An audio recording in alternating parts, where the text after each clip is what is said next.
Well, congressional leaders say they have a plan to avert a government shutdown, at least for now. The short-term bill funds the government until March 8th and March 22nd.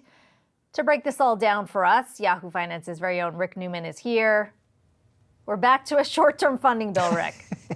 Yeah, we should point out we are 5 months into the government's fiscal year. Republicans said one of the things they were going to make a hallmark of their control of the House of Representatives this year was we were going to get back to regular spending bills. In other words, you pass a spending bill for the whole year at the start of the fiscal year, October 1st, and then you don't have to go through all of this nonsense. But of course, that hasn't happened.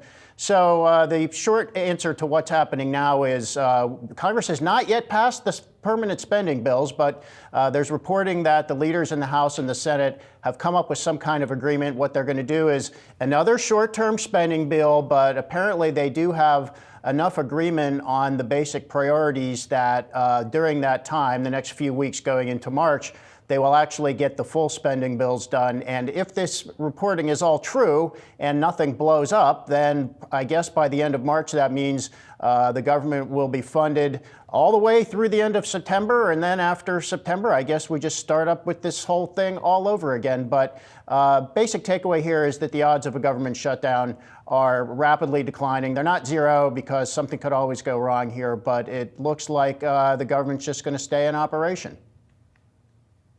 The other big story we're watching out of D.C. today, Rick, is what's playing out in the Senate. Senate Minority Leader Mitch McConnell announcing he is stepping down from his leadership post, although we should point out he's planning to serve out the rest of his term.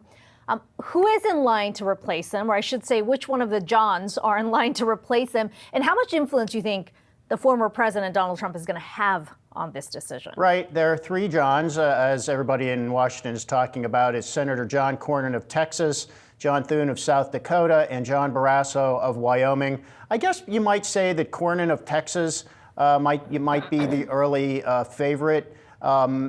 These are guys who have a lot of experience in the Senate. They've worked pretty closely with Mitch McConnell. It doesn't look like we're going to have some upstart who would be able to get enough votes. I mean, the Senate obviously very clubby. They want to go with a known quantity.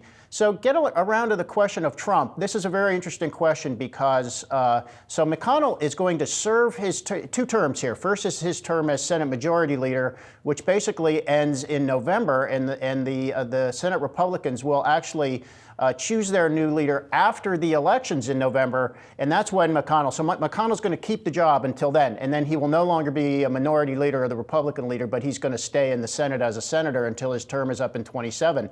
But this election for the new Republican leader will come after the November elections, which will tell us two things. Who's the president going to be? Is it going to be Trump or is it going to be Biden?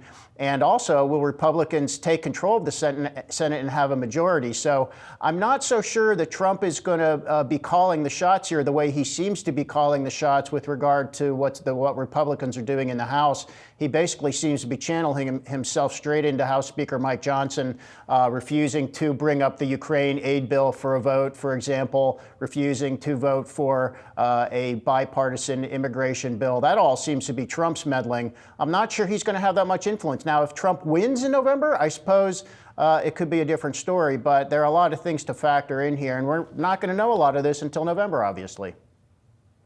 Okay, still a lot of time until November. Rick Newman, as always, thanks so much. See ya, Kiko.